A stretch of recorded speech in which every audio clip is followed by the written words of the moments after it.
नमस्कार, एक बार हम फिर आए हैं आपके बीच शिक्षा की बात लेकर के। आज हम बात करेंगे उस ट्रेंड के बारे में जो हमारे कंट्री में सबसे ज़्यादा चल रहा है। ज़्यादातर पेरेंट्स और स्टूडेंट्स एक ही ट्रेंड की तरफ भाग रहे हैं।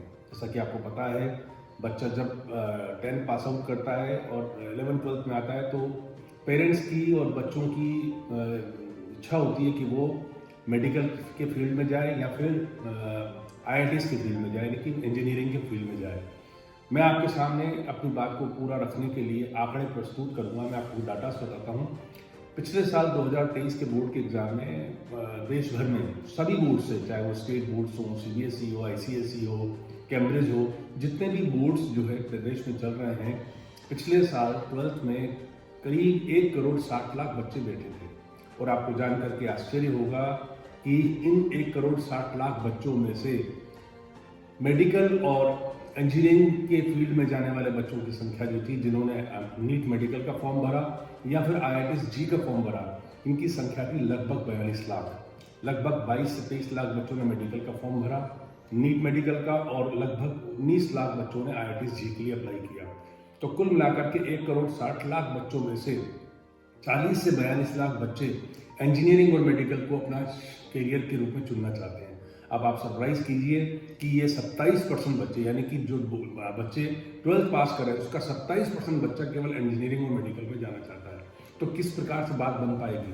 अगर हम बात करें कि हमारे पास अवेलेबल सीट्स कितनी हैं, तो अगर हम IITs की बात करें या NITs को भी उसमें मिला दें तो शायद 40 से 45 हज़ार सीट्स बनती हैं जहां बच्चों को बेटर फ्यूचर मिल पाता है। इसी तरीके से हम बात करें नीट मेडिकल में, तो शायद जो लो फीस की बात करें, गवर्नमेंट मेडिकल कॉलेज की बात करें, जिसके लिए सारी लड़ाई होती है, जिसके लिए सारा कॉम्पिटिटिव एग्जाम होता है, वो शायद 30,000 से ज़्यादा नहीं होगा।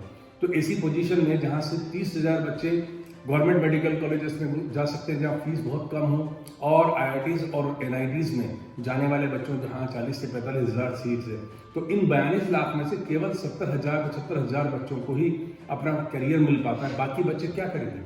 बाकी बच्चों को वही नॉर्मल मेडिकल कॉलेज यानी प्राइवेट मेडिकल कॉलेजेस जहाँ फीस या गवर्नमेंट की वो सीट जो पेमेंट सीट है, अगर इनकी फीस की तुलना करें तो शायद ये फीस बहुत लाखों में करोड़ों में पहुंच जाती है। ऐसे ही इंजीनियरिंग के अंदर इंजीनियरिंग के बच्चों को फिर वो उतना अच्छा फ्यूचर नहीं मिल पा रहा। मैं ये नहीं कहता कि जो प्राइवेट इंजीनियरिंग कॉलेजेस हैं या फिर गवर्नमेंट के जो IITs के नीचे 3rd रैंकिंग पे आने वाले गवर्नमेंट इंजीनियरिंग कॉलेजेस हैं उन पर बच्चों को फ्यूचर मिलता है लेकिन आप सरप्राइज कीजिए कि 42 लाख बच्चे और सीटें 70-75 हज़ार।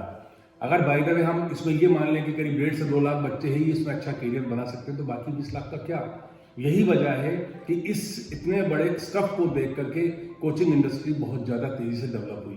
पूरे देश के अंदर आपने देखा है कि कितनी कोचिंग्स की बाढ़ आई है। आपने बायजूस के बारे में सुना होगा। बायजूस कितनी तेज़ी से देश की नंबर 1 कंपनी बनी जिसने 3 लाख करोड़ तक का बिजनेस किया। तो ये एक प्रकार का बिजनेस हो गया, एजुकेशन नहीं है।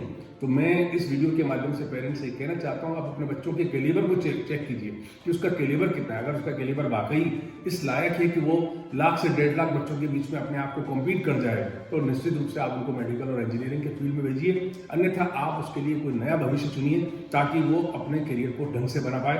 वरना जैसा कि आप सुनते रहते हैं, बच्चे सिलेक्शन नहीं मिलने के कारण एक अलग तरीके के तनाव में चले जाते हैं, मानसिक तनाव में रहते हैं, और उस मानसिक तनाव की वजह से कई बार ऐसी अप्रिय घटनाएं हो जाती हैं जो हम सुनकर भी डर जाते हैं, कांप जाते हैं। तो मैं स्टूडेंट्स को भी कहूँगा और पेरेंट्स को भी कहूँगा कि आप इस ट्रेंड को में जाने से पहले ये देख लीजिए कि आपका कैलिबर क्या है और उसके अकॉर्डिंग आप अपने फ्यूचर को चुनें और उसके लिए आगे बढ़ें। Thank you.